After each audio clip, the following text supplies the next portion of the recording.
महादेव। बंधुओं, जिनके जीवन में धन की बहुत समस्या चल रही है, आर्थिक तंगी चल रही है, परेशान है, कई बार प्रयास करा धन जोड़ने का, परंतु बेरोजगारी कई लोगों को भी रहती है। यदि धन की घर में अत्यधिक समस्या हो तो भगवान शिव पर नित्य प्रतिदिन नियम से जाकर के मीठा जल चढ़ाना चाहिए। मीठा जल अर्थात या गन्ने का रस हो, चाहे जल में आप शक्कर घोल लें और उस जल को भगवान शिव पर चढ़ाएं।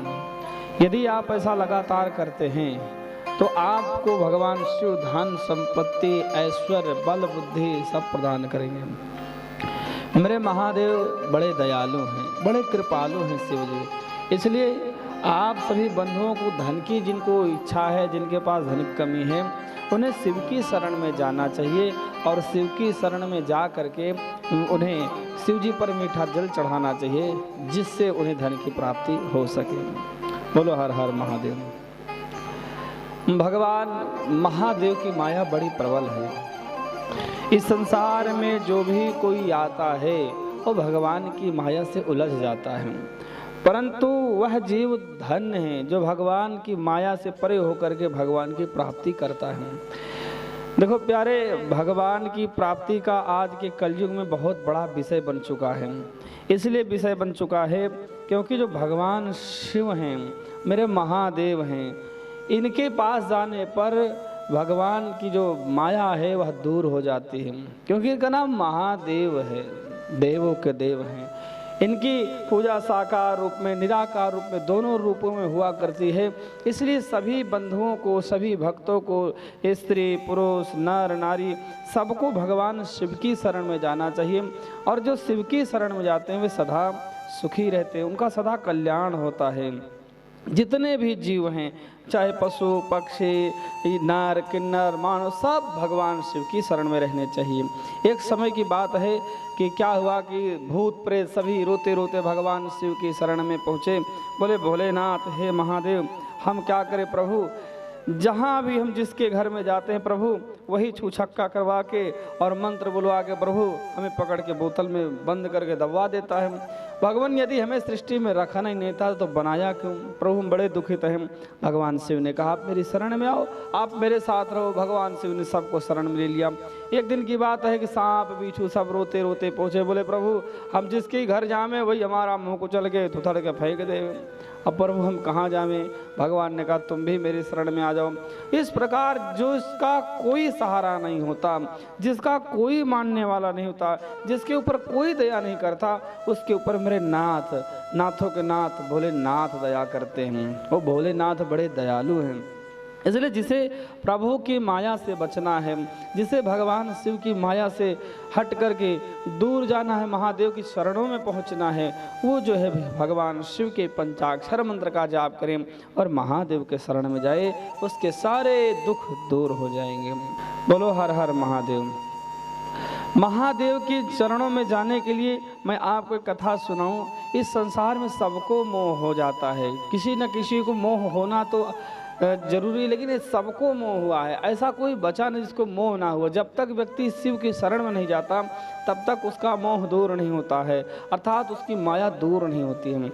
छोटी मोटी लोगों की बात छोड़ो, साक्षात नारद जी को एक बार मोह हो गया था और नारद जी को इतना बड़ा मोह हुआ है, ऐसा विकराल मोह हुआ है कि जो नारद जी हमेशा भगवान के नाम का जाप करते हैं, नारायण नारायण रटने वाले हैं, एक क्षण भी जो भगवान के नाम से दूर नहीं रहते, उन्हें भी मोह हुआ है। कैसे? उनके अहंकार के कारण।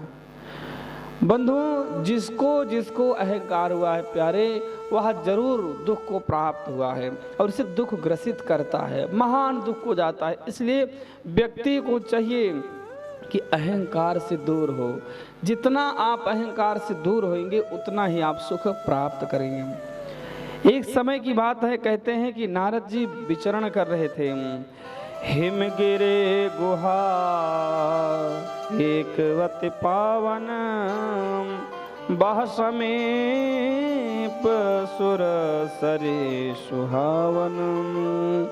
एक समय की बात है कि नारद जी भ्रमण करते हुए श्री नारद जी पहुँचे हिमालय पर्वत पर और वहाँ पर गंगा नदी बह रही है, कल कल नीलाद्नी परम आह्लादनी जो गंगा जी हैं, और उनके तट पर एक सुंदर गुफा दिखी। और वह जो गुफा बड़ी अद्भुत है, वहाँ पर रंग बिरंगे फूल हैं, रंग बिरंगी चिड़ियाँ कलरव कर रही हैं, रंग बिरंगे वहाँ पर नाना प्रकार के पौधे हैं, और ऐसा अद्भुत सुगंध मनोहर हवा चल रही है, बड़ी अद्भुत, जिसको देख करके नारद जी का मन लग गया।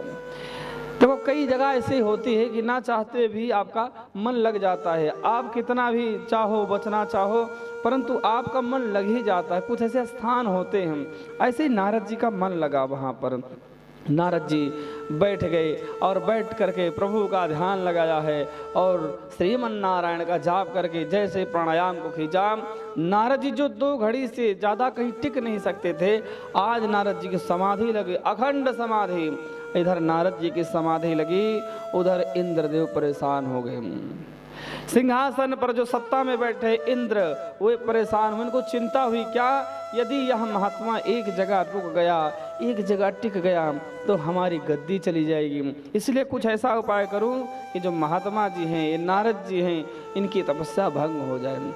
जब भी कोई महात्मा कोई संत प्रतिष्ठा पाने का प्रयास करता है, उसकी प्रतिष्ठा फैलने लगती है तो बड़े बड़े नेताओं को खतरा होने लगता है, कहीं ऐसा ना हो ये महात्मा कल को मेरी गद्दी छीन ले, मेरी कुर्सी पलट दे, मेरी सत्ता पलट दे। इसलिए नेता लोग नाना प्रकार के उपाय सदुपयोग दुरुपयोग करके उस महात्मा को गिरा ही देते हैं, उसकी अर्थात तपस्या, उसकी यश कीर्ति भंग कर देते हैं। आज नारद जी ने जब तपस्या करी, उनका ध्यान लगा है, तो इंद्र घबराया, और इंद्र इतना तेज घबराया, मुनि गति देख इंद्र डराना, काम ही बोल कीन जनमाना। इतना तेज इंद्र घबराया, उसने बुलाया कामदेव को और कहा, हे कामदेव, हमने सुना है तुमने बड़े बड़े देवी देवताओं के, बड़े बड़े ऋषियों मुनियों के, सबके मन में काम वासना जगाई। जब भी कोई तप करता है, कोई पूजा पाठ करता है, तो हे कामदेव तुम जा करके उसकी तपस्या भंग करते हो। कैसे? बोले तुम उसके यहाँ जाकर काम वासना प्रकट करके उसके मन में उसकी सारी तपस्या भंग कर देते हो, जिसके कारण वह तप नहीं कर पाता है। हे कामदेव, आज मुझे तुमसे आवश्यकता आन पड़ी है, तुमसे कार्य आन पड़ा है। क्या कि एक ऋषि हैं इस समय जो तप कर रहे हैं, वो ऐसे कोई ऋषि नहीं, साक्षात देवर्षि हैं, देवताओं के ऋषि हैं, जिनका नाम है नारद जी। नारद जी हिमालय पर्वत की पहाड़ियों में जाकर एक गुफा के में बैठ करके ध्यान लगा चुके हैं। हे कामदेव, तुम जाओ और उनकी तपस्या को भंग करो। कामदेव को ऐसे बढ़ा चढ़ा के प्रशंसा करी है, कामदेव प्रसन्न हुआ और कामदेव चला गया। क्या करने? नारद जी की तपस्या भंग करने। बोलो हर हर महादेव। देखो ये कथा हमें क्या कहती है कि जब भी आप पूजा पाठ करेंगे, भक्ति में लगेंगे, तभी जिनसे कुछ लेना देना नहीं है, ना तो पूजा करते हैं ना पाठ करते हैं, लेकिन फिर भी आपको परेशान करेंगे, वो वह यत्न करेंगे जिससे आपकी पूजा रोकी जा सके, जिससे आपका पाठ रोका जा सके, जिसके कारण आप दुखी हो जाए, ऐसा कुछ ना कुछ उपाय करेंगे। आज आप देख रहे हैं कि इंद्र का क्या लेना देना, भाई नारद जी तपस्या कर रहे हैं, तुमसे क्या पड़ी है, लेकिन नहीं, इंद्र जो है परेशान है और किसको भेज रहे? कामदेव को। कामदेव चला, अकेले नहीं, अपने स्त्री परिकर के साथ, अप्सराओं के साथ, क्योंकि इंद्र ने उसे कई सारे उर्वशी, रंभा, मेनका, घृताची अनेक अप्सराएं दी और कहा जाओ और नारद जी की तपस्या भंग करो। कामदेव आया और कामदेव आकर के खूब ढोल नगाड़े मजीरे खूब बजाता है, खूब नृत्य करता है, कामुक गीत गा रहा है, कामुक लीलाएं कर रहा है, परंतु नारद जी पर जरा सा असर नहीं पड़ा। और नारद जी पर जब असर नहीं पड़ा है, बहुत परेशान हुआ कामदेव। जब कुछ नहीं हुआ है तो वह क्या सोचने लगा कि अहो मैंने क्या निरर्थक व्यर्थ करा, अब नारद जी के चरणों में झुक करके क्षमा मांग लेनी चाहिए, अन्यथा नारद जी कहीं श्राप ना दे दें। तो वह गिरा, नारद जी को प्रणाम करके चला गया है और जब जा करके इंद्र से बताया कि हे इंद्रदेव, हे प्रभु, आज तो बड़ा अद्भुत हुआ क्या कि मैं कामदेव होकर के मैंने ऐसा कोई व्यक्ति नहीं बचा जिसके मन में काम वासना ना प्रकट करी हूँ। अरे मैंने नारद जी के मन में काम वासना प्रकट नहीं कर पाया, मैंने इतना प्रयास करा परंतु नारद जी के मन में काम वासना तनिक नहीं छू पाया मैं उन्हें। इंद्र घबराए, बोले क्या बात करते हो? बोले अवश्य हे प्रभु, ऐसा ही हुआ है। अब तो इंद्र कामदेव को लिया और स्वयं अप्सराओं के समूह के साथ गया है और नारद जी के गले में माला डाले और चरणों में गिर गए, बोले प्रभु की जय हो, नारद भगवान की जय हो। हे नारद जी आप धन्य हैं, आज तो आपने काम और क्रोध को दोनों को जीत लिया। हे प्रभु आप तो शिव स्वरूप है, आप तो धन्य हैं। जब इतना कहा नारद जी प्रसन्न हुए और इंद्र कहता है मेरे अपराधों को क्षमा करो। अब नारद जी जो कामदेव से विचलित नहीं हुए, वे नारद जी विचलित हो गए प्रशंसा से। प्रशंसा किसने करी? इंद्र ने। उनके चरणों में मस्तक टेका और क्षमा याचना मांगी। इंद्रदेव को क्षमा करके भेज दिया, जाओ इंद्रदेव तुम प्रसन्न रहो, मैं तुम्हें श्राप इत्यादि नहीं दूंगा। परंतु अब नारद जी के मन में चल पड़ा, अहंकार उत्पन्न हुआ। उन्होंने सोचा मैं सबको बताऊं क्या कि मैंने क्या क्या करा है। जब भी व्यक्ति प्रशंसा के पीछे भागता है ना, तब तब उसका नुकसान होता है। वो अपनी यश कीर्ति सब खो बैठता है, अपने पुण्यों को खो बैठता है। इसलिए कभी भी प्रशंसा के पीछे नहीं भागना चाहिए। हमने कई लोगों को देखा है जो आराम से पूजा पाठ कर रहे हैं, कोई दिक्कत नहीं, लेकिन जब लोगों ने प्रशंसा करनी शुरू कर दी, वाह जी आप तो गजब जाते हैं, और शिव मंदिर में जा करके आप भगवान शिव के चरणों में बैठे रहते हैं, क्या सेवा करते हैं, तो वे भाई साहब क्या करते हैं, फोटो डालना शुरू कर देते हैं। कहाँ? फेसबुक पर, कि लोग मेरी प्रशंसा करें, लोग जाने कि मैं शिव की पूजा करता हूँ, मैं शिव का श्रृंगार करता हूँ। अरे प्यारे, भगवान की पूजा दिखावे की नहीं है, ये आप जानो, महादेव जाने। और जिसको जन्माना होगा भोलेनाथ स्वयं जन्माएंगे, तुम्हें क्या जरूरत है। परंतु हमने देखा है लोगों को कि एक माला चढ़ाएंगे, 10 फोटो खींचेंगे, बड़ी अद्भुत है। हमने कई लोगों को देखा, ऐसे ऐसे लोग हैं। एक दिन फोटो में देख रहा था सोशल मीडिया पर, एक केला 6 लोग किसी गरीब को दान कर रहे थे।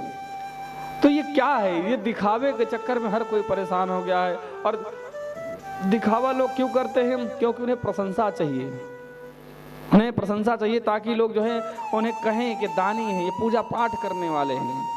ऐसे यार नारद जी हैं, नारद जी के साथ जो घटना घटी वो वन में घटी है, हिमालय की पहाड़ियों में घटी है। तो नारद जी सोचते मैं इसे स्वयं बताऊं, क्यों यहाँ पर किसी ने देखा नहीं, इंद्र ने देखा और किसी ने देखा नहीं।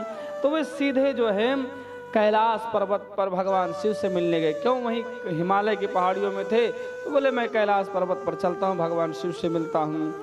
इस जब भगवान शिव के पास पहुँचे हैं और भगवान शिव ने इन्हें आता देखा और देवर्षि ने महादेव को प्रणाम किया। महादेव बोले अहो नारद जी आइए, कैसे आना हुआ? हे नारद जी, आज तो आप बड़े मुस्कुरा रहे हैं, आपके चेहरे का रंग बदला बदला है, क्या बात है? नारद जी कहते हे प्रभु, हे भोलेनाथ, ये सब आपकी लीला है। हे प्रभु, हे भगवान, क्या इस संसार में ऐसी कोई घटना है जो आपको ना पता हो? आपको सब पता है। महादेव बोले फिर भी बताओ नारद जी क्या बात है? तब नारद जी कहते हे प्रभु, आज मैंने जीत लिया। किसको? बोले काम को और क्रोध को, दोनों को जीत लिया है। मैंने काम को भी जीता और क्रोध को भी जीता है। हे प्रभु, हे भोलेनाथ, आज तो आप कृपा अद्भुत रहे मुझ पर। बोलो जय सिया राम। जब नारद जी काम चरित बखानने लगे खूब, तब भगवान शिव की आंखों में आंसू आ गए। बोलो हर हर महादेव। भगवान शिव के इस स्वरूप को देख करके भगवान शिव के जब आंखों में आंसू आए, तो नारद जी कहते महादेव क्या आप प्रसन्न नहीं है? भोलेनाथ बोले कुछ नहीं। हे नारद मुनि, जो आप मुझसे कह रहे हैं ऐसा हरि से जाकर बिल्कुल मत कहना। कई बार संतों ने कहा कि भगवान शिव को ऐसा क्यों हुआ। देखो, जब हमारे घर में संत आए, ऋषि आए, महात्मा आए, तो हमारे घर में काम की लीला नहीं, काम की चर्चा नहीं होनी चाहिए, राम की चर्चा होनी चाहिए। आज श्री नारद जी किसकी चर्चा कर रहे हैं? काम की। वो महात्मा है, महात्मा जब भी आपके घर पर आए तो उनसे राम की चर्चा करो, प्रभु की चर्चा करो, काम की चर्चा नहीं करनी चाहिए कि आज मेरा बेटा ऐसा है, मेरे लड़के ने मेरे साथ ऐसा कर दिया, मेरी बहू ने ऐसा कर दिया, मेरे माँ बाप ने ऐसा कर दिया, उस मित्र ने ऐसा कर दिया। इन सब बातों को हटा करके सीधा और सीधा भगवान के नाम की चर्चा करनी चाहिए। बोलो हर हर महादेव। तो भगवान शिव ने कहा कि जिमें यह कथा सुनायहु मोहि, बार बार बिनमो मुनि तोहि। हे मुनिवर, मैं बार बार आपसे विनय करता हूँ, प्रणाम करता हूँ कि जैसे आपने मुझसे यह कथा सुनाई, यह कथा भूल करके भी आप भगवान को मत सुनाइएगा, क्योंकि यदि आप भगवान को सुनाएंगे तो वहाँ अनर्थ हो जाएगा। ऐसा कह के शिव जी मौन हो गए। नारद जी ने शिव को प्रणाम किया, भोलेनाथ को, और वहाँ से चल पड़े। और नारद जी मन ही मन सोचते हैं क्या कि मुझे लगता है कि जो मैंने लीला करी, कहीं शिव जी ऐसा ना हो कि वो चाहते हैं कि मेरे अलावा और कोई इसको जाने। भगवान शिव ने कामदेव को भस्म किया था, परंतु क्रोध को नहीं जीत पाए, लेकिन मैंने तो क्रोध को भी जीता है और काम को भी जीता है, तो यह मेरा अधिकार बनता है क्या कि ये मेरा यश कीर्ति पूरे संसार फैले, सबको पता लगना चाहिए कि मैंने क्या करा है। ऐसी भावना से नारद जी चल पड़े हैं। एक बार कर तल कर बीना, गावत हरि गुण गान प्रवीणा, क्षीर सिंधु गमने मुनिनाथा, बस जहाँ श्री निवास श्रुति माथा। श्री नारद जी बीणा बजाते हुए चल पड़े। कहाँ? बोले भगवान विष्णु के पास। क्षीर सिंधु, क्षीर सागर में गए। भगवान विष्णु शेष की सैया पर विराजमान हैं, माता लक्ष्मण के चरण दबा रही हैं। जैसे ही नारद जी पहुँचे, वैसे श्री भगवान ने नारद जी को आता देख खड़े होकर के सिंहासन दिया है आज, और बोले अहो देवर्षि आइए, कैसे आना हुआ? हे देवर्षि क्या बात, आज आपके चेहरे की चमक कुछ और है, आज आप बड़े हंसते हंसते लग रहे हैं, आपका चेहरा खिला खिला है, क्या लीला करी? नारद जी ने कहा प्रभु जो कुछ भी लीला है, हे भगवान ये सब आपकी महिमा है, आपकी देन है प्रभु, आपकी लीला है, ये सब आपके नाम का प्रताप है। भगवान ने कहा नहीं फिर भी बताओ। तब नारद जी बोले प्रभु आज मैंने काम को भी जीत लिया और क्रोध को भी जीत लिया, हे भगवान ये सब आपकी महिमा है। हे प्रभु मैंने काम को जीत लिया है। भगवान मुस्कुराए और बोले नारद जी आपके मन में कहीं न कहीं अहंकार आ गया है, और अहंकार मेरा भोजन है। अगर यदि मैं तुम्हारे इस अहंकार को नहीं तोड़ा तो क्या होगा, तुम मुझसे दूर हो जाए। भगवान मन ऐसा प्रार्थना, मन ही मन भगवान ने ऐसा सोचा, और सोचने के बाद नारद जी की खूब प्रशंसा करी, खूब बड़ाई करी, और नारद जी भगवान को प्रणाम करके चल पड़े। नारद जी आकाश मार्ग से जा रहे थे, और जाते जाते उन्होंने क्या देखा कि रास्ते में एक बहुत सुंदर नगर है, बड़ा अद्भुत नगर है। ऐसा नगर आहा जो कभी न देखा न कभी सुना, बड़ा अद्भुत। नारद जी के मन में लालसा हुई, नगर कौन सा है, जरा इसमें जाके देखूं। तो नारद जी वहां देखने गए तो उस नगर के नर नारी बड़े सुंदर हैं, सुंदर वहाँ की दीवारें हैं, वहाँ के सुंदर रंग बिरंगे भवन हैं, सुंदर सुंदर गलियाँ हैं, और उन जो लोगों घर बने हैं बड़े अद्भुत हैं। सबके घरों पर ध्वजा पताका फहर रही है।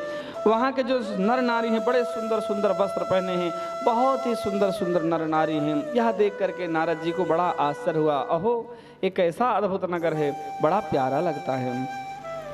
नारद जी नगर में प्रवेश करते हैं तो वहाँ का जो राजा है जिसका नाम है शीलनिधि, जो नाम का राजा है वह बड़ा ही प्रसिद्ध है, और राजा जो है इतना प्रसिद्ध है, उसके सारे कारोबार बड़े अद्भुत है, धार्मिक राजा है।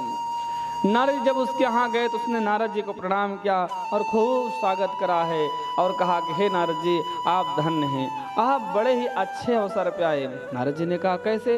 बोले प्रभु मेरी बेटी का विवाह है, मैंने अपनी बेटी का स्वयंवर करा है, जरा मेरी बेटी का हाथ देख करके बताओ, या कैसी इसको कैसा वर मिलेगा, इसका जीवन कैसा बीतेगा। नारद जी ने कहा ठीक है बेटी को बुलाओ, और उस राजा ने बेटी को बुलाया है। उसकी बेटी का नाम विश्वमोहिनी है। विश्वमोहिनी जो उसकी बेटी है वो आई है। नारद जी ने उसको देखा, और देख करके नारद जी वाक रह गए, स्तब्ध रह गए। ऐसा अद्भुत मनोहर स्वरूप, जिस प्रकार से उसका नाम विश्वमोहिनी, वैसी सबके मन को मोहने वाली है, अद्भुत सुंदरी। नारद जी बड़े प्रसन्न हुए, और नारद जी ने जब उसका हाथ देखा, और हाथ देख करके नारद जी ने बताया कि जो इसका पति होगा उसे कोई हरा नहीं सकता, इसका पति तीनों लोकों में पूजनीय होगा, और इसका पति बड़ा अद्भुत होगा, सुंदर होगा। कुछ हस्तरेखा से बताई और कुछ अपने मन से बातें बता दी। नारद जी ने जब ऐसा करके उसके हाथ को देखा है, और नारद जब वहाँ से राजा से विदा लेकर के चले तो रास्ते मन ही मन सोचते हैं क्या यदि मेरा विवाह इस सुंदरी से हो जाए तो बड़ा अद्भुत होगा। देखो प्यारे यही है भगवान की माया। जिन महात्मा जी ने अभी भी आपने कथा सुनी कि कामदेव को हरा दिया, वही महात्मा जी क्या करें, यदि मेरा विवाह हो जाए तो बड़ा अद्भुत होगा। नारद जी मन ही मन सोच रहे मेरा विवाह हो जाए, परंतु विवाह होने के रूप सुंदर होना चाहिए। भाई कुरूप का विवाह कौन करता है? करता है कोई? कोई नहीं करता। नारद जी क्या सोच रहे हैं कि मेरा विवाह हो जाए। बोलो हर हर महादेव। और ऐसा सोच करके नारद जी जा रहे थे। बोले सबसे सुंदर रूप किसका होगा? तो उन्हें याद आया जो भगवान हैं, विष्णु जी हैं, उनका स्वरूप बड़ा सुंदर है। यदि मैं उनका स्वरूप पा जाऊं तो मेरा विवाह होकर के ही निश्चित रहेगा। और नारद जी भगवान को ढूंढने लगे।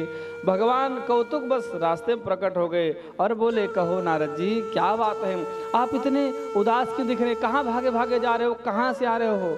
तो नारद जी बोले प्रभु ये भगवान बस आपसे कुछ छिपा नहीं प्रभु, एक बात कहना चाहूँ। भगवान ने कहा बोलो क्या कहना चाहो? बोले प्रभु मैं विवाह करना चाहता हूँ। भगवान बोले राम राम, क्या बात कर रहे हो नारद जी, आप विवाह करना चाहते हैं? बोले हाँ प्रभु, मैं भी सोचता हूँ क्यों अद्भुत है घर गृहस्थी का सुख, जब कहीं से आओ पत्नी मिलती है, बच्चे मिलते हैं, बड़ा प्यारा लगता है। हे प्रभु इसलिए मुझे विवाह करना है। भगवान बोले कर लो फिर। बोले प्रभु परंतु उसमें आपकी सहायता चाहिए। भगवान बोले मैं क्या सहायता करूँ?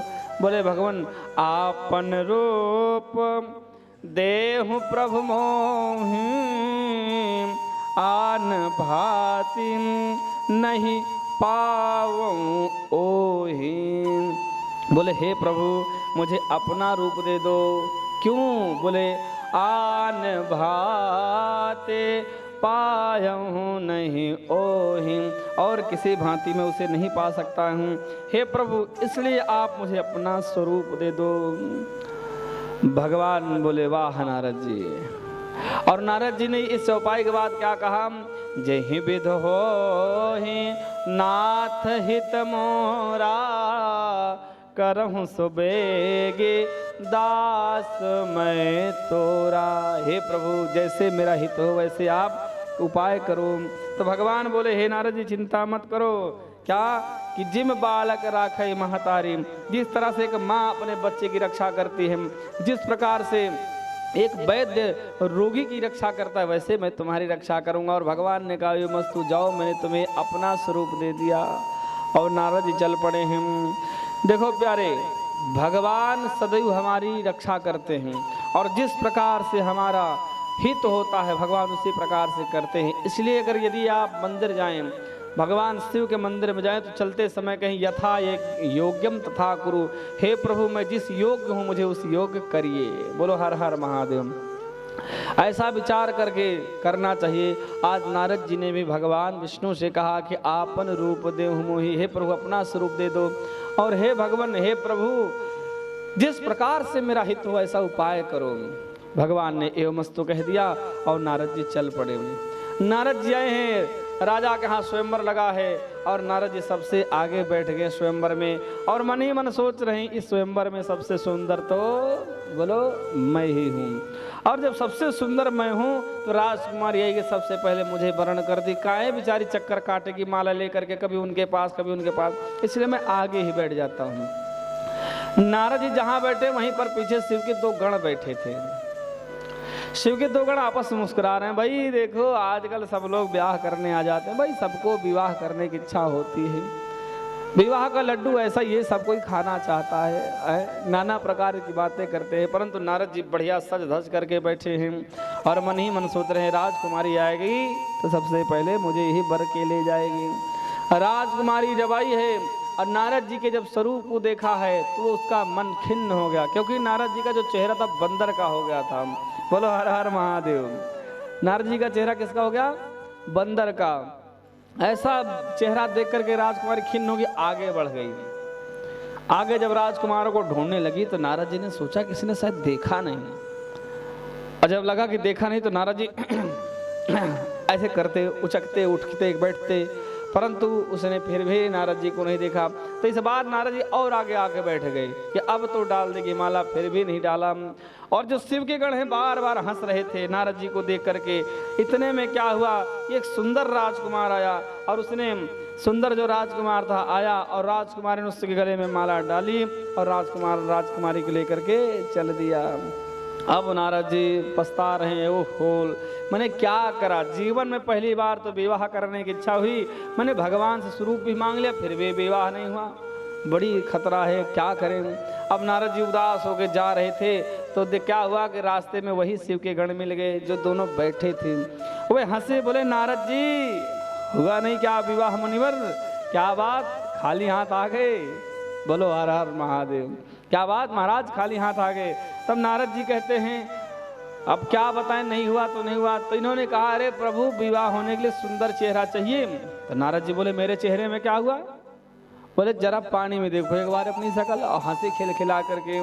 जैसे ही नारद जी ने पानी में चेहरा देखा, बंदर का मुख, अब तो नारद जी आग बबूला हो गए और बोले मूर्खो, तुम मेरी शकल पर हंसते हो, जाओ मैं तुम्हें श्राप देता हूं, तुम दोनों राक्षस हो जाओगे। और ऐसा कह करके नारद जी चल पड़े हैं किसको, भगवान को ढूंढने। और मन ही मन कह रहे हैं कि इस भगवान ने मेरे साथ ठीक नहीं करा। अरे जिसके मैं नाम का जाप करता रहा जीवन भर, उस भगवान ने मुझे धोखा दे दिया। अरे जिसके मैं हर क्षण हर समय नारायण नारायण करता रहा, उसी भगवान ने मुझे धोखा दे दिया है। मैं छोड़ूंगा नहीं, आज मिल जाने दो। और ऐसा कहते हुए जा रहे थे कि रास्ते में भगवान मिले, पीतांबरधारी भगवान विष्णु, और उनके बगल में वह राजकुमारी भी थी जिसके लिए नारद जी परेशान हो रहे थे। अब उस राजकुमारी को देख करके नारद जी को और क्रोध आया। ओहो, तो अच्छा ये राजकुमारी तुम्हें वरण कर गई। अरे छलिया, मैंने तुमसे मदद मांगी, जीवन में पहली बार तो मेरे मन में विवाह करने की इच्छा हुई और तुमने क्या करा। अरे तुमने किसको नहीं ठगा, जो तुम्हारी शरण में आता है तुम सबको ठगते हो। बेचारा बलि तो यज्ञ कर रहा था, भाव से तुम्हारे चरणों की सेवा करी, तुम्हारे चरण धुले, और जब तुमने वर मांगा, तीन पग भूमि वर मांग करके बेचारे को निर्धन कर दिया, पाताल भेज दिया, सब कुछ उसका छीन लिया। अरे उसका तो छोड़ो, बेचारी सूर्पणखा कितने भाव से आई थी तुमसे विवाह करने, सुंदरी बन करके याचना करने, और तुमने तो उसकी नाक काट दी। परंतु चिंता मत करो, अब तुम्हारी खैर नहीं, क्योंकि आज तक जिससे तुम्हारी सामना हुआ, जिससे तुम्हारी बात हुई, जिससे तुमने ईर्ष्या करी, जिसको तुमने छला, वो कोई ऐसे भक्त है, लेकिन मैं आज तुम्हें छोड़ूंगा नहीं। मैं तुम्हें श्राप देता हूँ कि बंचहु मोहि जवन धर देहा, श्वेतन धरहि श्राप मम एहा। अरे विष्णु, जिस तन से तुमने मुझे छला है, जाओ मैं तुम्हें श्राप देता हूँ, क्या कि तुम राजकुमार बन जाओगे मृत्यु लोक में, और जैसे मैं नारी के वियोग में तड़प रहा हूँ, ऐसे तुम नारी के वियोग में तड़पोगे। और जिस बंदर स्वरूप मुझे दिया है, एक दिन तुम्हें बंदरों की शरण में जाना होगा, वही बंदर तुम्हारी सहायता करेंगे। ऐसा जब श्राप दिया है, भगवान मुस्कुराए और भगवान ने श्राप को मत्थे से लगाया है और सारी माया खींच ली। तो ना वहाँ राजकुमारी रही, ना वहाँ कुछ रहा, सब नगर इत्यादि सब गायब हो गया। अब नारद जी रोने लगे, बोले प्रभु क्षमा करो, हे भगवान मैंने क्रोध में आकर को आपको क्या क्या कह दिया, हे भगवान मेरे अपराध को क्षमा करो। स्वामी मैंने जानबूझ के नहीं, प्रभु पता नहीं कैसे क्रोध आ गया, हे प्रभु ये तो मुझे लगता है आपकी माया है, हे भगवान क्षमा करो। हे प्रभु मैंने जो श्राप दिया है, मैं कहता हूँ मेरा श्राप मिथ्या हो जाए, प्रभु कुछ कृपा करो। भगवान बोले नारद जी आपने श्राप दिया नहीं, मैंने श्राप लिया है, मुझे लीला करनी है। भगवान की आवाज़ सुन करके नारद जी बोले प्रभु परंतु जो मुझसे अपराध हुआ है प्रभु ये कैसे दूर होगा। तो आज स्वयं भगवान विष्णु कहते हैं जपहु जाई शंकर सतनामा होय तुरत हृदय विश्राम। हे नारद जी आप जाइए, भगवान शिव के 100 नामों का जाप कीजिए, जितने सतनाम हैं। आप लोग बता दूं सभी व्यक्ति को भगवान शिव के 108 नाम यदि कोई नित्य जाप करता है तो उसके जीवन में कभी दुख नहीं आता है। इसलिए व्यक्ति को जो गृहस्थ लोग हैं, जो गृहस्थ धर्म में लोग हैं, उन्हें भगवान शिव के नामों का जाप करना चाहिए। आज स्वयं भगवान विष्णु किससे करें, नारद जी से कह रहे हैं कि आप जाइए और भगवान शिव की पूजा कीजिए, शंकर जी की पूजा कीजिए, उनके नामों का जाप कीजिए। ऐसा जब कहा है नारद जी प्रणाम करके चल पड़े हैं और जाप करने। ओम नमः शिवाय, ओम नमः शिवाय। बोलो हर हर महादेव, हर हर महादेव।